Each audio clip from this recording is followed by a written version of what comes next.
यांना ऐश्वर्याची सवय लागली, नोटाच्या मोठ्या बॅगाच्या बॅगा घरात घेऊन बसायची सवय झालेली आहे. कुत्रे भुंकत असतात, त्याच्याकडे आपण काय लक्ष द्यायचं? आपण आपलं काम करायचं असतं. बोंबा मारायचा आणि शक्ती प्रदर्शन करण्याचा केविलवाना प्रयत्न आहे पालकमंत्री संजय शिरसाट. शेतकऱ्यांच्या वेदना ज्याला कळत नाही, ज्याला मुंबईच्या 72व्या मजल्याची सवय आहे, संभाजीनगरात 22,000 स्क्वेअर फीटच्या राजमहालाची सवय, त्याला शेतकऱ्यांच्या व्यथा आणि वेदना काय करणार? आणि म्हणून आमच्या बोंबाला बोंबा, भावनाला जर बोंबा म्हणत असेल तर मला असं वाटतं त्यांना त्यांच्या भावना लखला. पण सातत्यानं तुम्ही काय करताय? हंबरडा फोडायला दम आहे का तुमच्यामध्ये, किंवा काय मदत काय करताय? देणार का, बातमी देणार का, सतत सुरू आहे. पण याच्यावर उत्तर देण्याची मला काही गरज आणि मला आवश्यकता पण नाही त्यांच्या टीकेला. असं कुत्रे भुंकत असतात, त्याच्याकडे आपण काय लक्ष द्यायचं? आपण आपलं काम करायचं असतं. शेतकऱ्याच्या व्यथा वेदना हंबरडा मोर्चाच्या माध्यमातून आम्ही व्यक्त करतो. कारण सरकारचे कान बंद झालेले, यांना ऐश्वर्याची सवय लागली, नोटाच्या मोठ्या बॅगाच्या बॅगा घरात घेऊन बसायची सवय झालेली आहे. आणि मग अशा लोकांना शेतकऱ्याच्या व्यथा काय करणार आहे?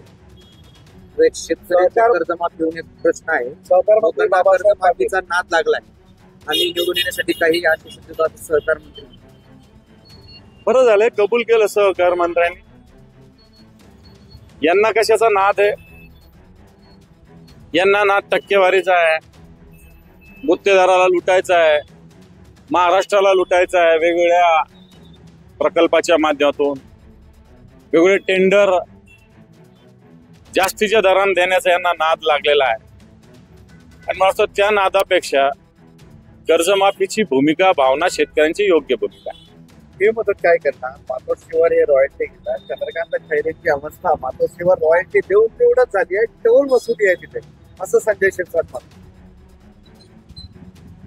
संजय शिरसाट खालच्या लेवलचा माणूस, त्याच्याविषयी काय बोलायचं? दादा, एक प्रमुख मागणी होती जी अनुदान देणारी शासन, फार्मर आयडीची अट रद्द करावी. फार्मर आयडीच्या अट रद्द झालेली नाही राज्य शासन. रद्द झालेले मुख्यमंत्र्यांनी सांगितलं होतं KYC रद्द करू, परंतु अजून झालेलं नाही. त्यालाही काही ना काही अटी शर्ती आहेत. मी रात्री त्याची माहिती घेतली, परंतु ती KYC ची अट सध्याच्या घडीला शिथिल करावी असं एक मला असं वाटतं शेतकऱ्यांची मागणी. हे आज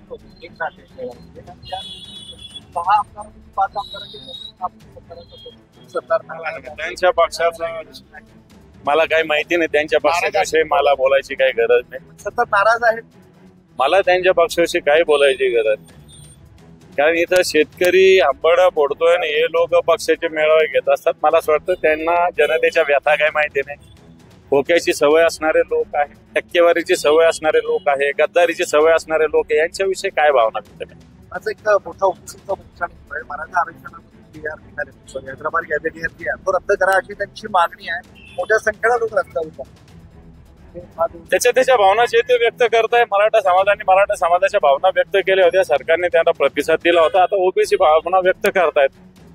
मला असं वाटतं मराठा समाजाचं ओबीसी देत असताना कोणताही मराठा ओबीसी असं होत नाहीये की जो ओबीसीच आहे पण ज्याच्याकडे प्रमाणपत्र नव्हतं त्याला तोच ओबीसी होतोय. कुणबी म्हणजे काय? कुणबी म्हणजे काय? जो शेती करतो तो कुणबी आहे, कास्तकार तो कुणबी आहे. त्या मराठवाड्यात शेतकऱ्यांचं सगळ्यात जास्त नुकसान झालं. त्या निवडणुकांचा रणशिंग भाजप दोघांच्या नियोजना बैठका मिळाल्या. आमचा पण अशाच पद्धतीनं मराठवाड्याचं शिबिर होतं कार्यकर्ता, परंतु शिबिर जेव्हा ठरलं त्याच्यानंतर ही अतिवृष्टी झाली. आम्ही हे शिबिर कॅन्सल केलं, रद्द केलं आणि शेतकऱ्यांच्या विषयी गावोगाव गेलो, शेतकऱ्यांना मदत दिली, तालुकानिहाय निदर्शनं केली, तहसीलवर कलेक्टरवर केली आणि आता विभागीय आयुक्तालयावर मोर्चा काढतो. त्याच्यामुळे त्यांना राजकारणाच्या पोळ्या भाजायचं लागले. आम्हाला शेतकऱ्याच्या व्यथा आणि वेदना आमच्या दृष्टीनं महत्वाच्या आहे. राजकारण त्यांनी काय लपवून थोडी ठेवले, राजकारणाचाच भाग. ते माणिकराव कोकाटे दुबईला गेले आणि क्रीडा विभागाचा निधी आहे, जे पुण्याचं क्रीडा संकुल आहे, त्याचा मेंटेनन्स दुबईला गेलाय क्रीडा संकुल पाहायला आणि कसं चांगलं करायचं. पुण्याचं क्रीडा संकुल तसं पाहायला गेलं बालेवाडीचं तर अत्याधुनिक हे राष्ट्रकुल स्पर्धा तिथं झालेल्या आहेत. त्याच्यापेक्षा दुबई तर एवढसा देश आहे, तिथं क्रीडा संकुल काय बघ. मला असं वाटतं स्वतःची एक ट्रिप असेल, सुट्ट्या घालवायच्या असेल म्हणून ते केले असतील. हे काय पाहायला की नाही, हे फॉर्मॅलिटी दौरा दाखवला असेल ते. कारण पुण्याचं बालेवाडीचं दुबई 10 वेळेस दुबईच्या पेक्षा चांगलं आणि सुव्यवस्थित आहे आपलं बालेवाडीचं क्रीडा संकुल. कारण चित्रामध्ये परत आता दारू आहे.